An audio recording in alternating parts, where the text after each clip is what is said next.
মাঠ আর মাঠের বাইরে নানা ইস্যুতে সরগরম বাংলাদেশ ক্রিকেট, যেমনটা সবশেষ আমরা দেখলাম সাকিব আল হাসানের বিরুদ্ধে গ্রেফতারি পরোয়ানা জারির ইস্যুটি। দর্শক, এই বিষয়ে আমাদের সাথে কথা বলতে যুক্ত হয়েছেন বাংলাদেশ জাতীয় দলের সাবেক ক্রিকেটার মোহাম্মদ আশরাফুল।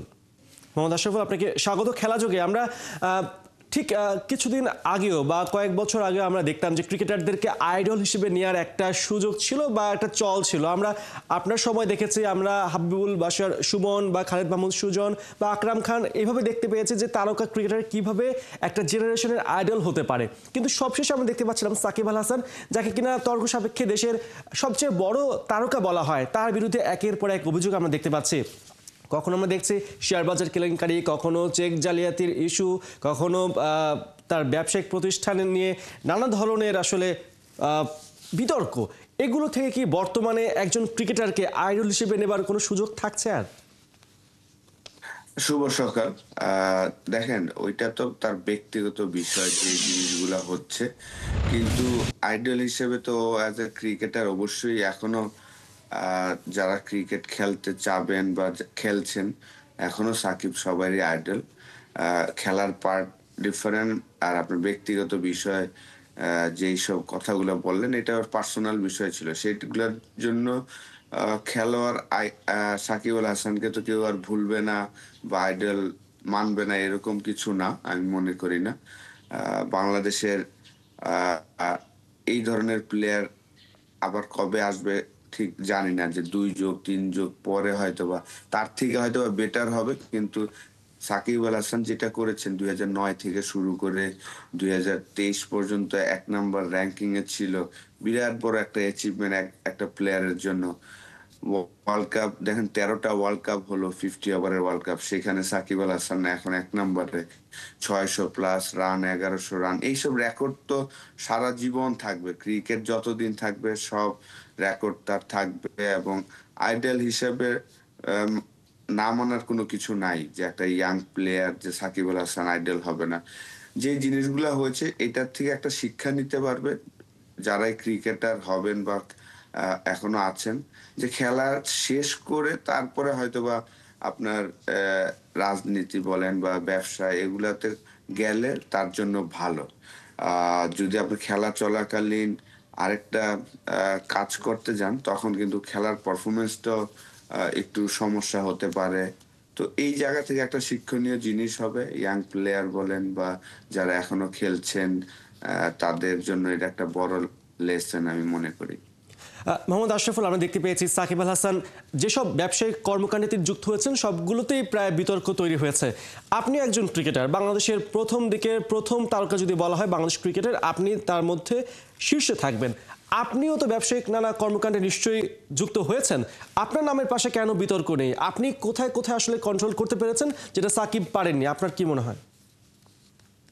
না, এটা একটা আমার কাছে মনে হয় যে আমি খুব ভাগ্যবান নিজে, যে আমি একটা ব্যবসাই করেছি খেলার চলাকালীন। রেস্টুরেন্টের একটা বিজনেস করেছিলাম। তা আমরা সব ফ্রেন্ড সার্কেলরা মিলে, ওয়াহিদুল গনি স্যারের স্টুডেন্ট আমরা সবাই মিলে 5-6 জন মিলে একটা রেস্টুরেন্টের বিজনেস করেছিলাম। জাস্ট একটা বিজনেসই ছিল। আর বাকি সবকিছু আসলে আমার আব্বা বেঁচে থাকাকালীন আব্বা লুক আফটার করতো। এখন আমার বড় ভাই, উনি লুক আফটার করে আমার ফ্যামিলির সবকিছু। আমি জাস্ট এখনো আমার মান্থলি যে খরচগুলো এগুলো আমার ভাইয়ার কাছ থেকেই নেই। এরকম ভাবে আমি চলছি। তো সেই কারণেই আসলে আমি আলহামদুলিল্লাহ ভালো আছি। সাকিবের বিষয়টা আসলে, সাকিব বিকেএসপির স্টুডেন্ট। তো সেই জায়গায় সে একা একা ছিলেন এবং তার ডিসিশন গুলো আসলে আমার মনে হয় যে তার বাবা যদি নিত তাহলে ভালো হতো। সবগুলো আসলে সে নিজের থেকেই নিয়েছেন।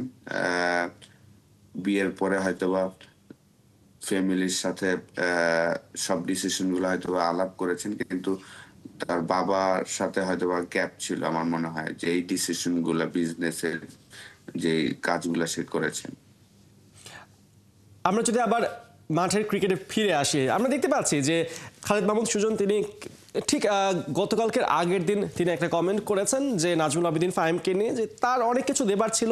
নাজমুল আবেদীন ফাহিম অনেক ধরনের প্রতিশ্রুতি দিয়ে বিসিবিতে এসেছিলেন, বাট সেগুলো দিন শেষে তিনি পরিপূর্ণ করতে পারেননি, বাস্তবায়ন করতে পারেননি, যার জন্য বিপিএল এই ধরনের আমরা দেখতে পাচ্ছি বিভিন্ন বিশৃঙ্খলা। আবার আমরা দেখতে পাচ্ছি তিনি গতকালকে সাকিব আল হাসানকে নিয়ে মন্তব্য করলেন। আসলে এই যে বিপিএল যেখানে হবার কথা ছিল এবারের একটা আইকনিক ইভেন্ট, বিশেষ করে এখানে প্রধান উপদেষ্টা জড়িত ছিলেন, ক্রীড়া উপদেষ্টা জড়িত ছিলেন, দিন শেষে সেটা হয়নি। এই যে নেতৃত্বে যে দ্বন্দ্বটা বা নেতৃত্ব ঠিকভাবে কাজ করতে না পারার যে ব্যাপারটা রয়েছে, এটা কি সামনের দিনগুলোতে বিসিবিকে কোনো কঠিন পরিস্থিতির মুখে ফেলছে কিনা?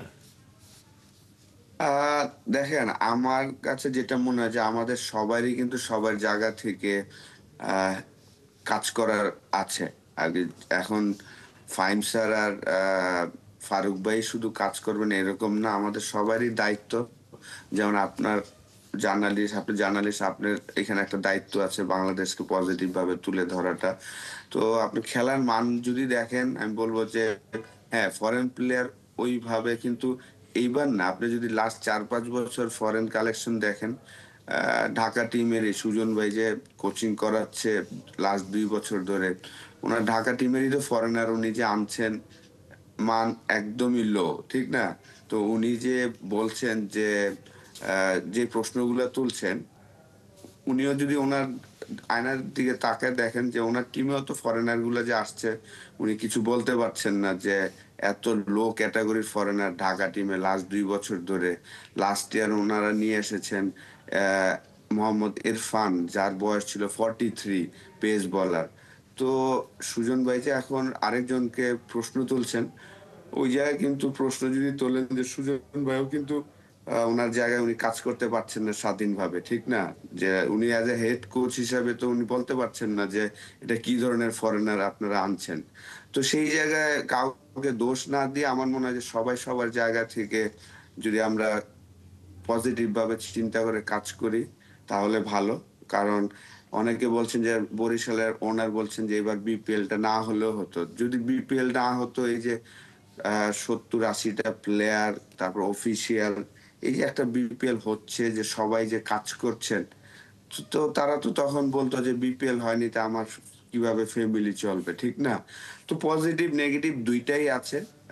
খেলার দিক দিয়ে যদি বলি যে পিচের মান ভালো করেছেন, খেলা ভালো হচ্ছে।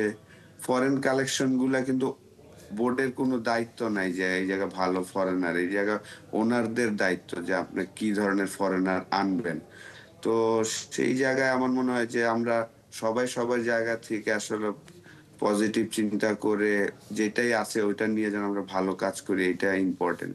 অবশ্যই। ঠিক একইভাবে কিন্তু আমরা দেখতে পাচ্ছি যে এই বছরের শেষ নাগাদ বিসিবির নির্বাচন হবার কথা, তার আগ মুহূর্তে তামিম ইকবাল তিনি বিসিবির প্রেসিডেন্ট হবার দৌড়ে বা আলোচনায় এরই মধ্যে নিজের নাম লিখেছেন। আমরা দেখতে পেয়েছি বিএনপির নেতা আমিনুল হক তিনি বিসিবির প্রেসিডেন্ট ক্যান্ডিডেট হিসেবে তামিম ইকবালকে ব্যাক করার একটা কথা বলেছেন। এটা কি এখন রাইট সময় তামিম ইকবালের বোর্ড প্রেসিডেন্ট হবার?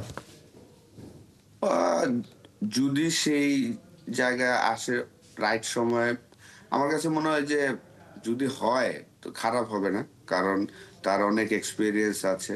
আহ, সে যদি এই কাজটা করতে চায় তো আমার মনে হয় সময়, বয়স কিন্তু তার কম হয়নি, 36-37 হয়েছে। আহ 17-18 বছর বয়সে ইন্টারন্যাশনাল ক্রিকেটে তার ডেবু হয়েছে। প্রায় 17-18 বছর ইন্টারন্যাশনাল ক্রিকেট খেলেছেন। তো বয়স তো পারফেক্ট। আমি তো মনে করি না যে জাস্ট 50-40, 50-60 হলেই যে পারফেক্ট টাইম, এরকম না। ইয়াং এজেও যদি আপনার ওই ট্যালেন্টটা থাকে তো অবশ্যই আপনার রাইট সময় এখনো রাইট সময় মনে আমরা তো করি। বারবার দেখেছি যে বয়স একটা বিষয় হয়ে থাকে, এখানে স্বার্থের দ্বন্দ্ব একটা বড় বিষয় হয়ে থাকে, যে বয়োজ্যেষ্ঠ যারা ক্রীড়া সংগঠকরা আছেন তারা এই জায়গাটাতে ছাড়তে চায় না, যে মানে একটা অর্ডার মেনে চলতে তারা পছন্দ করেন সিনিয়রিটির দিক থেকে। তামিম কি সেই ধরনের চ্যালেঞ্জের মুখে পড়বেন?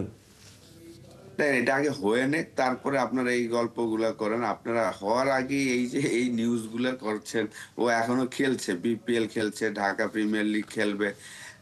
একটু আগেই তো আপনি একটা নিউজ করলেন সাকিব আল হাসানকে নিয়ে যে এখন কি তার আইডিয়াল কেউ হবে কিনা। কেন এই নিউজটা করলেন? খেলার চলাকালীন তো সে এই কাজগুলো করার কারণে, ঠিক না? এখন তামিম যদি এগুলা করতে চায়, টোটালি ক্রিকেট ছেড়ে দিয়ে তারপরে সে যদি এই কাজগুলা করে, তখন হয়তোবা আমরা চিন্তা করতে পারবো। এখনো সে বিপিএল খেলছে। আপনি বিপিএল খেলছে, আপনি এখন ওর নিয়ে নিউজ করছেন যে ও বোর্ড প্রেসিডেন্ট হচ্ছে। এই ধরনের নিউজগুলা না করাটাই আমার মনে হয় বেটার। যাই কিছু করবেন আপনি ১ম এ ওই একটা পার্ট শেষ করে তারপরে হয়তোবা ওই পার্টে আসলে ভালো হয়। অবশ্যই আমরাও সেটাই আশা করছি তামিম ইকবাল নিজের থেকেও এই বিষয়টা ক্লিয়ার করবেন পরবর্তীতে। আপনাকে অনেক ধন্যবাদ মোহাম্মদ আশরাফুল আমাদের সাথে থাকার জন্য।